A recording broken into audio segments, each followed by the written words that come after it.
জীবনে কখনো হতাশ হবেন না। জীবনে যাই হয়ে যাক না কেন কখনো হতাশ হবেন না। মনে রাখবেন আল্লাহ আপনার রব, আল্লাহ আপনার সাথে আছেন ইনশাআল্লাহ।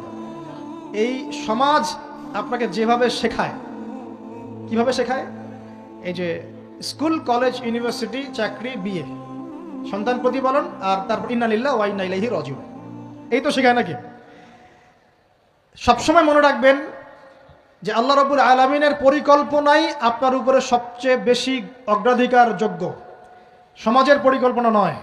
পরিবার আপনাকে চাপ দিচ্ছে, চাকরি পাস না, পড়াশোনা করিস না, হ্যাঁ পড়াশোনায় কেন তুই 80 নম্বর পাইলি না, কেন চান্স পেলি না, কবে চাকরি পাবি, কবে আমাদেরকে দেখবি, খাওয়াবি, পড়াবি, এই যে চাপগুলো চারপাশ থেকে আসে কিনা? এতে করে অনেক যুবক দেখা যায় মাদকাসক্ত হয়, অনেকে দেখা যায় আত্মহত্যা করছে, ইদানিং করছে কিনা ভাই? এই শব্দটা থেকে আমি এই পয়েন্টটা আজকে লিখেছিলাম যে ভুলেও আল্লাহর প্রতি বিশ্বাস এবং তাওয়াক্কুল হারাবেন না।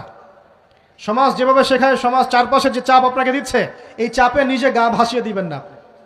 আপনি আল্লাহর কাছে দোয়া করবেন, আল্লাহর কাছে পথ চেয়ে নেবেন এবং আল্লাহর প্রতি তাওয়াক্কুল ভরসা করবেন। কখনো আত্মহত্যার পথ বেছে নেবেন। কি হয়েছে? 80 নাম্বার পান নাই তো কি হয়েছে? আপনি চেষ্টা করেছেন কিন্তু চান্স পান নাই তো কি হয়েছে? চেষ্টা তো করেছেন আপনি চেষ্টা করেছেন ইউনিভার্সিটিতে চান্সের জন্য, আপনি চান্স পাই নাই, চেষ্টা করেছেন আপনি, বাস চেষ্টা করেছেন, পাই নাই, তাকদিরে ছিল পাই নাই, বাস আমি আমার চেষ্টা করেছি।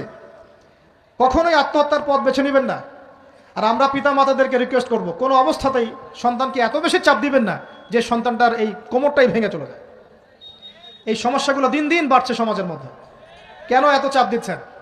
তার প্রতিভা কোথায় খুঁজে বের করুন। তাকে জোর করে কেন টেনে লম্বা করার চেষ্টা করছেন? আমাদের সমাজে বাচ্চা হয়ে গেলেই তার পিঠে একটা সিল মেরে দেয়, হয় ডাক্তার না হলে ইঞ্জিনিয়ার। কেন? এর বাইরে কোনো প্রফেশন নাই? আমার সন্তানকে হয় ঢাকা বিশ্ববিদ্যালয়ে চান্স পেতে হবে, না হলে বুয়েটে, না হলে এখানে। এর বাইরে আর কোথাও পড়ারই জায়গা নাই। আর এখানে পড়লেই আমার ছেলে বা আমার মেয়ে একদম সবচেয়ে বড় জ্ঞানী হবে, অন্য কোনোভাবে হবে না, এটা গ্যারান্টি দেওয়া আছে? যারা সভ্যতা বিনির্মাণ করেছেন তারা কয়জন বড় বড় ডিগ্রি সার্টিফিকেট পেয়েছেন খুঁজে বের করে দেখেন, খুঁজে বের করে। আমরা ফিলোসফির মধ্যে যে ফিলোসফারদের হিস্ট্রি পড়েছিলাম, তাদের মধ্যে বেশিরভাগই দেখা যায় স্কুলেও যায় নাই, কলেজেও যায় নাই। আছে না এমন? আছে।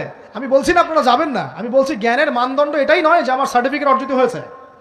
সার্টিফিকেটটাই জ্ঞানের মানদণ্ড নয় তো। হ্যাঁ, প্রতিযোগিতার একটা জগৎ আছে, আমাকে সে জগৎ উতরাতে হবে। আপনি চেষ্টা করবেন, যদি না হয় তাকদীরে ছিল, হয় নাই, বাস হয় নাই। আমাকে আল্লাহ পাঠিয়েছেন তার ইবাদত করার জন্য, এখানে আত্মহত্যা করার জন্য আল্লাহ আমাকে পাঠান নাই। আমার জীবন যদি দিতেই হয় তাহলে আল্লাহর জন্য দিব ইনশাআল্লাহ। ঠিক আছে কথা? ব্যাস, দুনিয়ার জন্য নয়। আল্লাহ পাক বোঝার তৌফিক দান করুন।